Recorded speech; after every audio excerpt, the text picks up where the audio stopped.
accessible way and drawn from the most authoritative sources.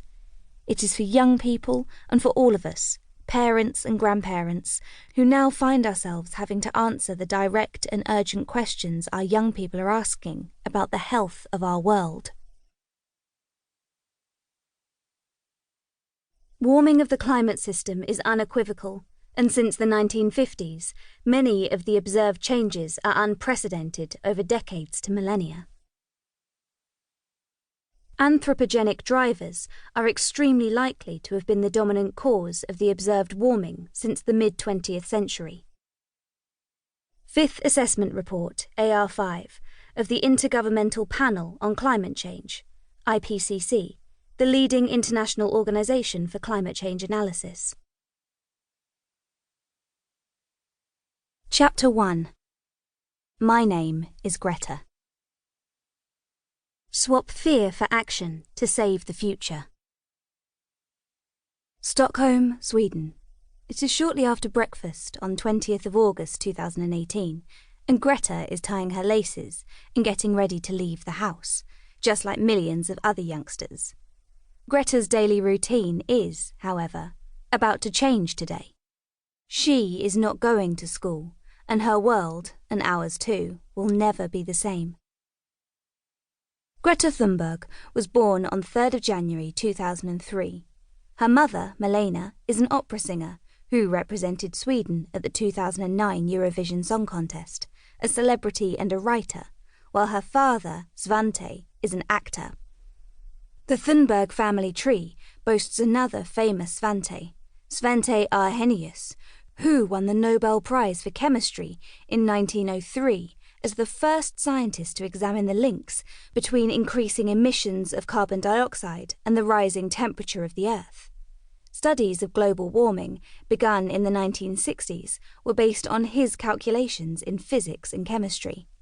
Entertainment, culture, science. Greta's background seems to promise a great future without a care in the world. But then something in this story throws a spanner in the works. Greta was a curious child.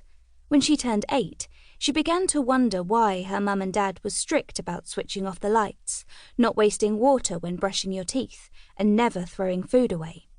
She decided to find out more and started reading books and becoming informed.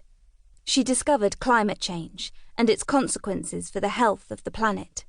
She was worried. She probably wanted to think about something else, but she had her own particular way of looking at things, and she just couldn't let it go.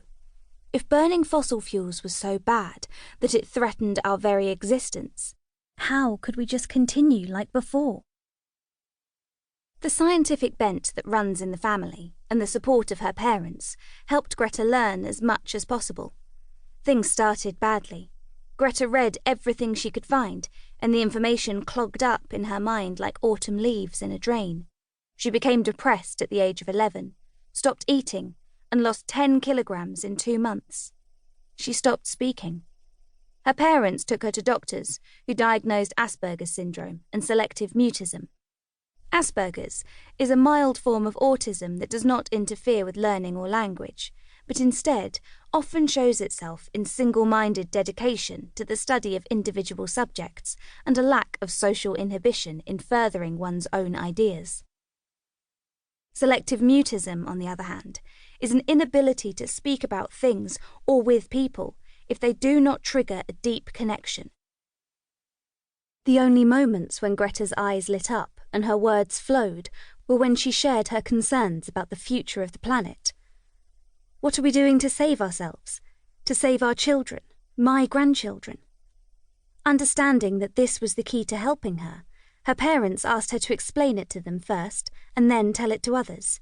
They listened. Her mother stopped taking planes to opera houses abroad where she was due to sing. Her father drove an electric car, and they no longer ate meat.